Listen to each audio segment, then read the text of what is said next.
नई शिक्षा नीति के अनुसार सावित्रीबाई फुले पुणे विद्यापीठ पुणे के अंतर्गत प्रथम वर्ष हिंदी पाठ्यक्रम में साहित्य सौरभ इस किताब में पहली कविता भारत देश, इसका आज हम अध्ययन करने जा रहे हैं।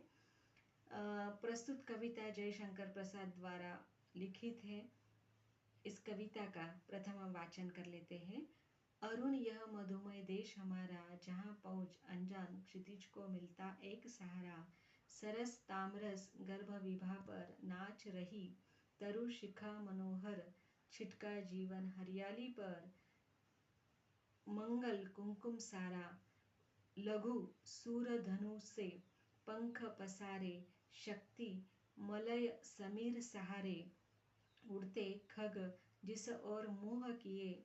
समझ निड़ निज प्यारा, बरसाती आँखों के बादल जहाँ भरे करुणा जल। लहराते टकराती अनंत की पाकर जहाँ किनारा। हेम कुंभ ले उषा सवेरे, भरती डुलकाती सुख मेरे। मंदिर ऊँघते रहते जब जमकर, रजनी भर तारा।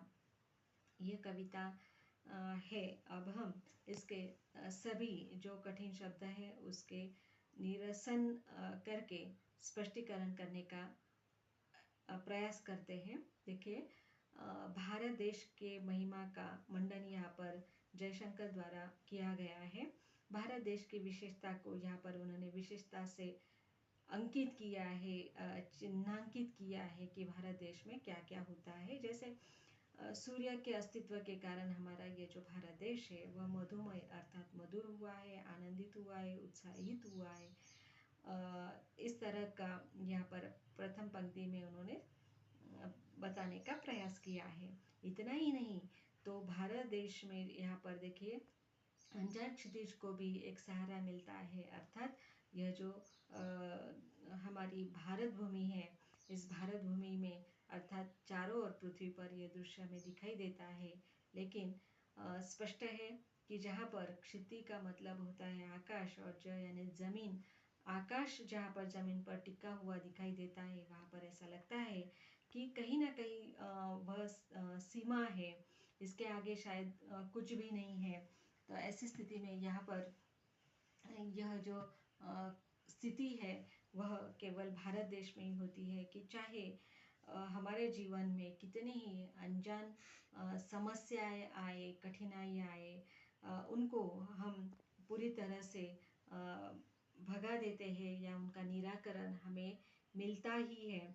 और इस तरह से यहाँ पर भारत देश की यह खूबी यहाँ पर जयशंकर प्रसाद ने स्पष्ट की है।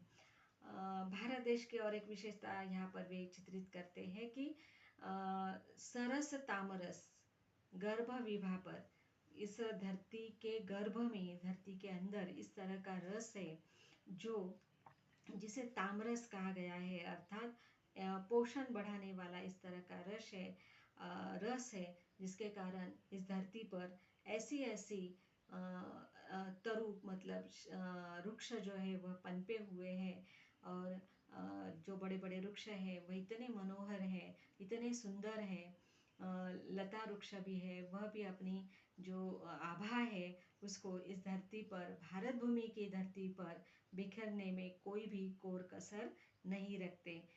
जिससे कि देखिए छिटका जीवन हरियाली पर, यह धरती की जो हरियाली है उसके अंदर जो जिसे हम कहेंगे कि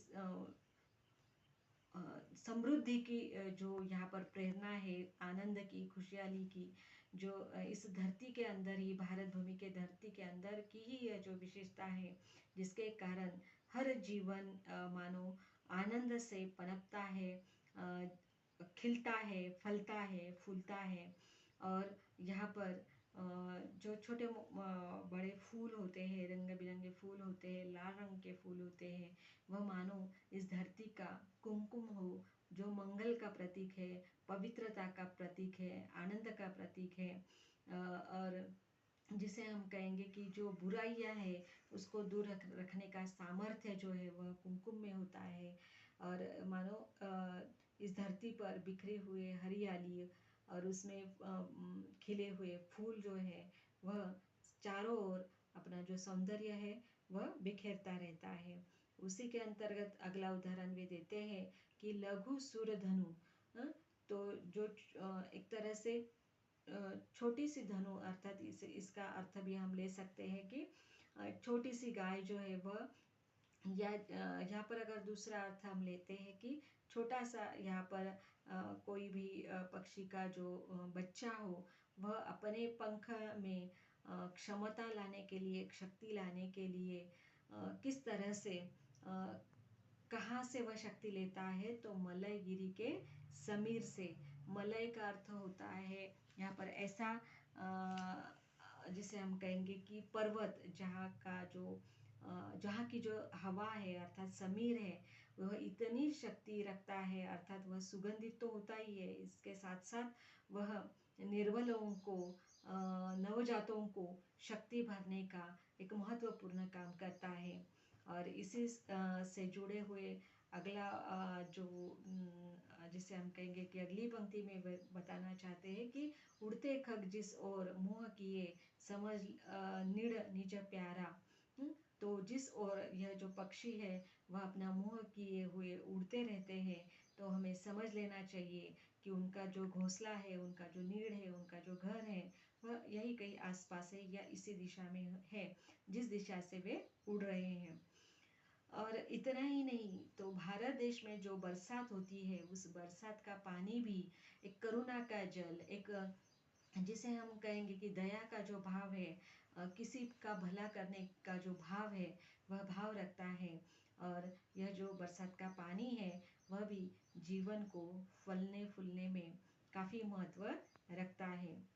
इतना ही नहीं, समुद्र की जो लहरें हैं वह मानो किनारे में आकर एक अनंत की अनुभूति जो है वह पाती है।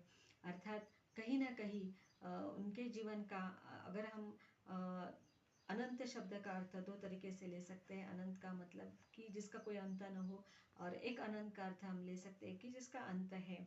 तो यहाँ पर लहरें चाहे कितनी ही अपने साथ जिसे हम कहेंगे समस्याएं हैं या मुसीबतें लेकर आती हो, लेकिन उनका अंत यहाँ हमें दिखाई देता है। जिस तरह से हर भारतवासी के जीवन में अगर लहरें रूपी समस्या आती है तो उसका अंत निश्चित है।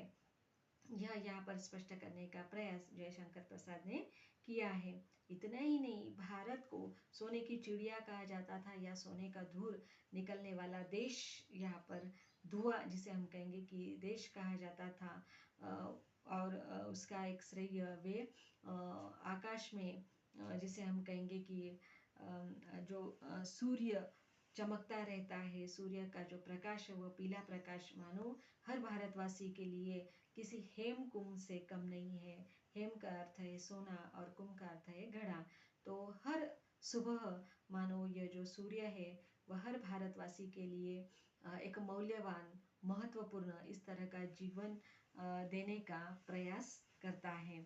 और ऐसी स्थिति में यहाँ पर सूर्य के अस्तित्व में सारे जो जीवन है वो फलते फूलते और आनंदित होते। देखिए, भरते डुलकाती सुख मेरे, तो सभी सुखों का जो कारण है वह सूर्य देवता को दिया गया है, माना गया है।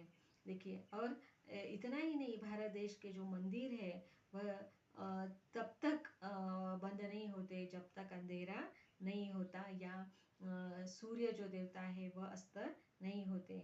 इसी का वर्णन यहाँ पर उन्होंने किया है। मंदिर उगते रहते जब जमकर रजनी भर तारा, तो जब तक यहाँ पर रात नहीं होती और तारा यानी सूर्य यहाँ से नहीं जाते, तब तक हमारी मंदिर जो है वह उनके जो किवाड़ है वह बंद नहीं होते। तो भारत देश के महिमा का या भारत देश के विशेषता का वर्णन यहाँ पर विस्तारता से और बिल्कुल मार्मिक और जिसे हम कहेंगे कि सही शब्दों का प्रयोग करके यहाँ पर जयशंकर द्वारा प्रस्तुत किया गया है। मैं आशा करती हूँ कि यह कविता आपकी समझ में आ गई हो। कोई कठिनाई हो तो हमें डिस्क्रिप्शन बॉक्स में दे सकते हैं।